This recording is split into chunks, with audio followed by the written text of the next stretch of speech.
Hey everybody. Hey, this is a quick down and dirty lesson, a quick hitter with Tony. That's me from Six String Country. Got a lot of questions about, why we learn scales, how to use those to make solos, for one, but number two, to learn solos by ear. And as I was teaching 1,000 Miles from Nowhere by Dwight Yoakam, I realized that this is a really great example of that. Even before I picked up a guitar and tried to learn it, I pretty much already knew this one. And this one.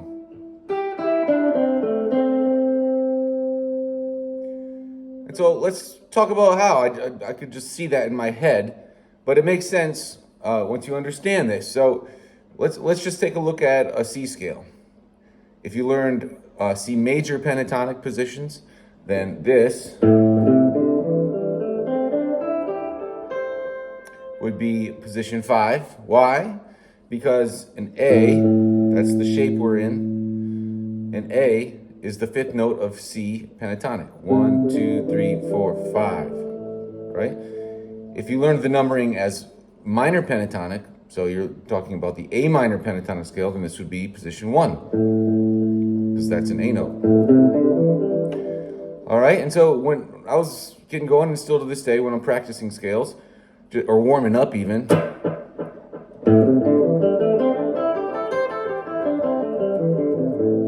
or 3 ups, 3 downs.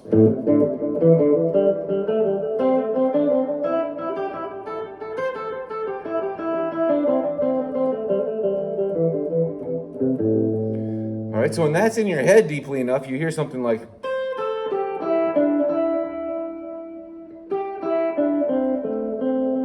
and you immediately think that's walking down the scale, the C pentatonic scale. And sure enough, that is what it is. And this song's a great example of that really throughout, because Pete Anderson, who's a monster guitar player, played on a ton of Dwight stuff, but also a lot of other things in the 90s and the 2000s, especially as a producer and as a guitar player.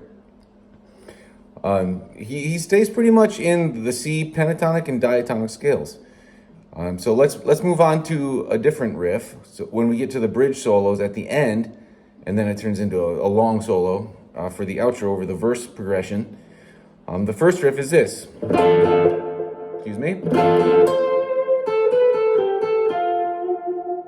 All right.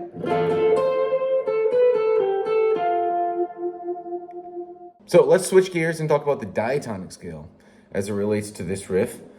Position 1, C diatonic.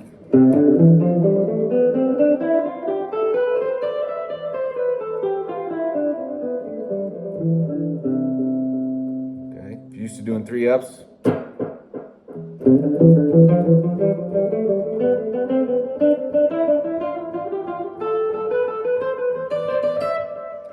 Okay, if that's in your head, then you can kind of get right to it. The band's playing an F chord. So we're all right in this scale that I just played.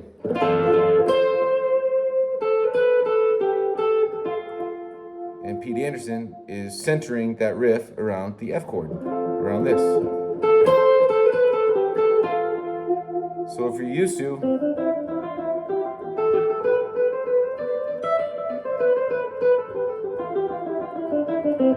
that kind of thing, it doesn't take real long to get your fingers on that, because you know it's an F, and you know you're kind of up here in this register, and you can kind of just very quickly noodle around with the notes in the scale, in the diatonic scale, and figure something like that out. Okay, next riff, the band's playing a G. Okay, well, let's look at position 3 diatonic in the key of C. Why is it position 3? Well, we're going to base our shape around here, the 12th fret, which the E note is the 3rd note of the E major scale.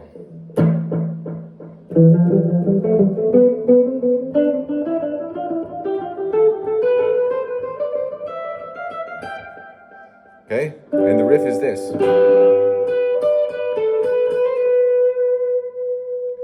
All right, so if you're trying to learn something like this by ear, band's playing a G, and if you got that scale ingrained into your head, it